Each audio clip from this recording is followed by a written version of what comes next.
hello. I am super happy today. We have a very special guest, Princella Clark, the author of the game 41 Shades of Men, The Pursuit to Subdue and Use You. Very intriguing title. Welcome to the show, Princella. Thank you so much for having me. Yes, wonderful.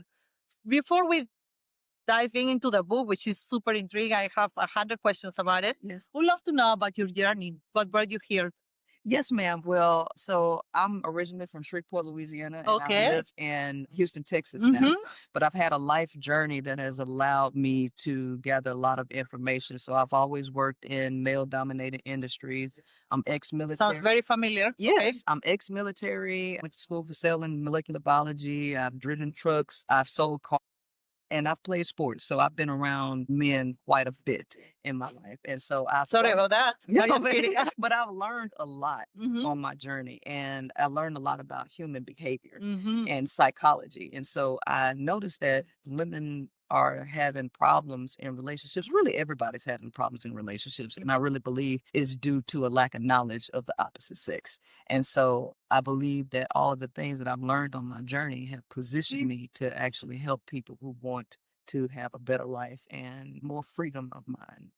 Love it. Yeah. Love it. Love it. Love it. And what do you talk about in your book, The Game of 41 Shades of Men? And the name sounds a little bit familiar to Yes. many for Yes, another ma'am. series of books that were very spicy. Absolutely. But tell us a little bit more about the details of this specific book. Yes, ma'am. So do you recall or have you ever heard of the dating market actually referred to as the dating game? Yeah. Yes. So dating is a game, but I don't think people approach it as a game. They Okay. approach it with grand ideals of love and happiness, but in the end, it's really a game. So I think women have miscategorized men. Most after psychology concepts came out like narcissism, I think women and people have overly used narcissism and they categorize practically everyone as a narcissist and they're looking for a narcissist.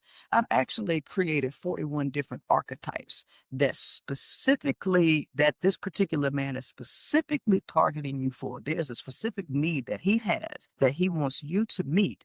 And sometimes it will be blatant, sometimes it will be concealed. But if you know these 41 different archetypes and the description of it and the behaviors of it, it will make it easier for you to have clarity and maybe make a more informed decision how you want to proceed that. Can you mention a few examples of those? Absolutely. So the first one is the hobosexual. Now, the hobosexual is a pretty popular term, but this is a guy who doesn't really want to be in a relationship with this woman, but he needs somewhere to live, somewhere to stay. And he will deal with the woman because she'd be willing to move him into her place. Wow. You might think it's a very well-known term, but I never heard of it. Yes. So that's interesting. Yeah. There is, I guess, such a need. Okay. Yes. Fascinating. Move on. Absolutely. And so then you have one that's called the STD man. Now, the STD man is a guy who has been playing around out in the world unprotected so much that unfortunately he's caught something. Oh, man. But he's now mad at the world. His sole objective is to infect you. Oh, with man. That's impure- horrible. Yes. But these 41 profiles are like that, like really. These are just archetypes. So not Uh, every man is this, but Okay. there are men that are like this. But the 41 that you mentioned, Mhm. the 41 shades of men are like negative, or are there some positive Well, there too?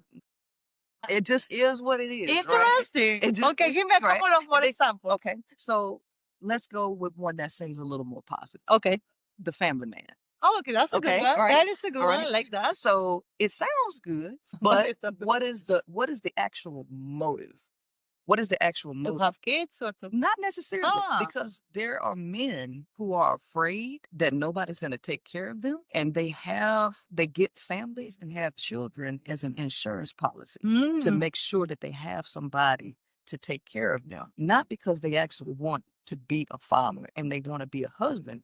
They want to set up an insurance policy with a woman that's willing to take care of them and children that will be willing to be there in the case that something goes wrong.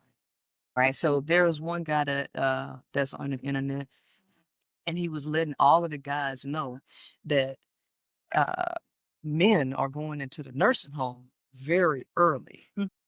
in their early 30s, they're going into the nursing Oh, home. really? Yes. Wow. Why? And so he was telling the guys, oh, and this is massive news that there are so many young.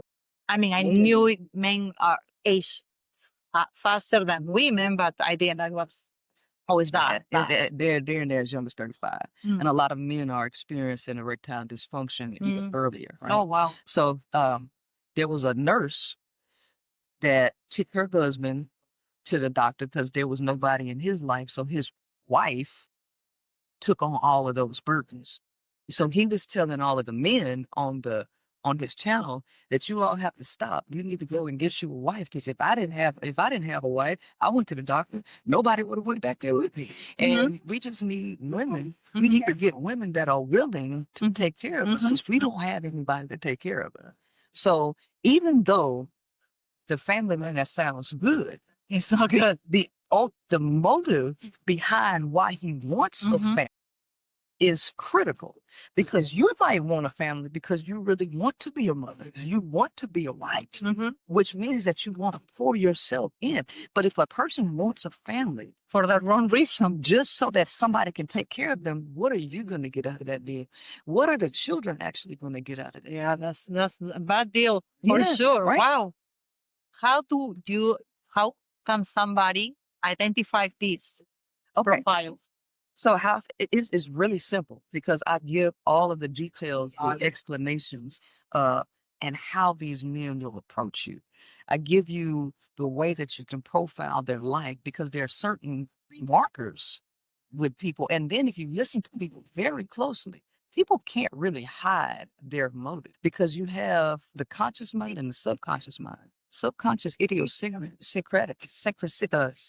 syncretic behavior comes out. It's the things that people don't say that you should pay more attention to, right? And sometimes they come out in passing. And so a lot of times people, sweep them off or brush them off as if they mean nothing, but they mean everything.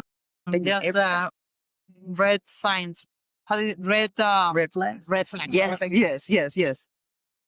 Princella, is there any hope for the single women that are looking for a mate? Well, if you want to play in this game, we have to understand that there's always a give and take, and there's always a sacrifice.